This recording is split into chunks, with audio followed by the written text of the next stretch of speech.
আসসালামু আলাইকুম। আমি ডক্টর জান্নাতুল ফেরদৌস বলছি। আশা করি সবাই ভালো আছেন, সুস্থ আছেন। আজকে আপনাদের সাথে একটা ইম্পর্টেন্ট বিষয় নিয়ে কথা বলবো। অনেকেই আমরা ভাবি যে যখনই ব্যাক পেইন হয় তখনই ভাবি যে আমাদের হয়তোবা কিডনির সমস্যা হয়েছে।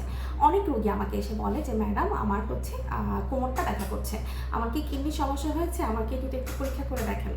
তো এই ধরনের রোগী দেখা যায় আমি প্রায় দিনই পাই। তো আজকে আপনাদের এই কনফিউশনটা দূর করার জন্য ভিডিওটা, যে হচ্ছে আপনারা কীভাবে বুঝবেন যে এটা কিডনির ব্যথা নাকি এটা কোমরের ব্যথা নাকি প্রস্রাবের ইনফেকশনের জন্য ব্যথা। দেখা যায় যে আপনি সাধারণত যেটা কোমর ব্যথা থাকে সেটা কিন্তু কোনো ব্যথা পাওয়ার কারণে হয় বা লং টাইম জার্নি করার কারণে হয়, অনেক সময় কিন্তু শোয়ার ব্যতিক্রম হলেও হয়, কারো কারো বয়সজনিত কারণে হয়ে থাকে এই ধরনের কোমর ব্যথা, হাড় ক্ষয় হলে হয়। এই কোমর ব্যথার কারণগুলো কিন্তু এগুলোই মেইনলি যাদের হচ্ছে কোমরটা ব্যথা করে। আর কিডনির ব্যথাটা কেন হয়? কিডনির ব্যথাটা দেখা যায় যে হচ্ছে আপনার যখন ব্যথা হবে সেটা কিন্তু ব্যথা কমবে না, ব্যথা না সব ওষুধ খেলেও কিন্তু দেখা যাবে যে ব্যথাটা থেকেই যাবে কিডনির ব্যথাটা।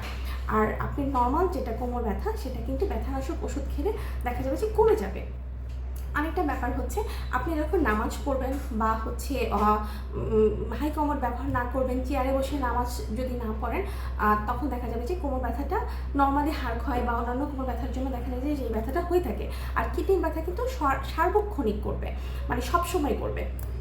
মানে হাঁটাচলা নর্মাল যেটা হচ্ছে কোমর ব্যথা সেটা দেখা যায় যে হাঁটাচলা করবেন যখন, তখন হচ্ছে ব্যথাটা বেশি অনুভব হবে, আর কিডনির ব্যথাটা সবসময় অনুভব হবে। আরেকটা কারণ হচ্ছে প্রস্রাবের ইনফেকশন হলেও কিন্তু একই রকম মোটামুটি কোমর দিয়ে ব্যথা হয়, কিন্তু ব্যথার ওষুধ খেলে ব্যথা কমে যায়। কিডনির ব্যথা সাধারণত কোমরের এই সাইডে হবে। আপনারা যদি এই সাইডে যদি জোরে করে এরকম প্রেস করেন বা হচ্ছে থাপ্পড়ের মতো দেন, তাহলে কিন্তু কিডনির ব্যথা যদি থাকে তাহলে কিন্তু আরও বেশি ব্যথাটা বেড়ে যাবে। আর নর্মাল যদি কোমর ব্যথা হয় তাহলে কিন্তু এরকম থাপ্পড় দিলে বা এরকম যদি আপনি জোরে করে ধাক্কা দেন তাহলেও কিন্তু ব্যথাটা বাড়বে না বা হবে না। তো অনেক সময় দেখা যায় যে রেনাল স্টোন থাকলেও কিন্তু এই ধরনের ব্যথা হতে পারে। আরেকটা ব্যাপার হচ্ছে আমি যেটা বলতে চাচ্ছি, আপনারা কীভাবে বুঝবেন? আপনারা নিজেরাই পরীক্ষা করে বুঝতে পারবেন। সেটা হচ্ছে আপনারা যদি একটা এক্স-রে অফ কেওবি করেন, অথবা আরেকটা হচ্ছে আলট্রাসোনোগ্রাফি অফ কেওবি, আরেকটা হচ্ছে সাথে আমি যেটা বলি ইউরিনারিমিটাও করতে বলি, যেটা হচ্ছে রুটিন এক্সামিনেশন ইউরিনের।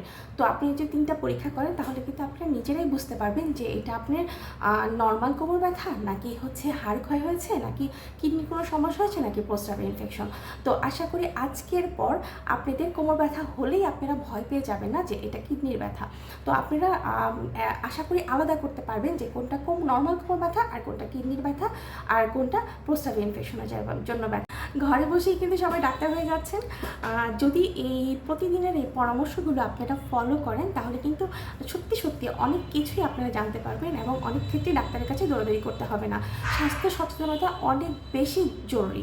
যদি আমরা সচেতন হই তাহলে দেখা যাবে যে অনেক রোগ থেকে আমরা বেঁচে যাব এবং কি অনাকাঙ্ক্ষিত ওষুধ খাওয়ার প্রবণতা আমাদের কমে যাবে। ফার্মেসি থেকে দেখা যাবে যে আমরা নিজেরা ওষুধ কিনে আর খাবো না, তখন নিজেরাই বুঝতে পারবো যে আমাদের কী করা উচিত।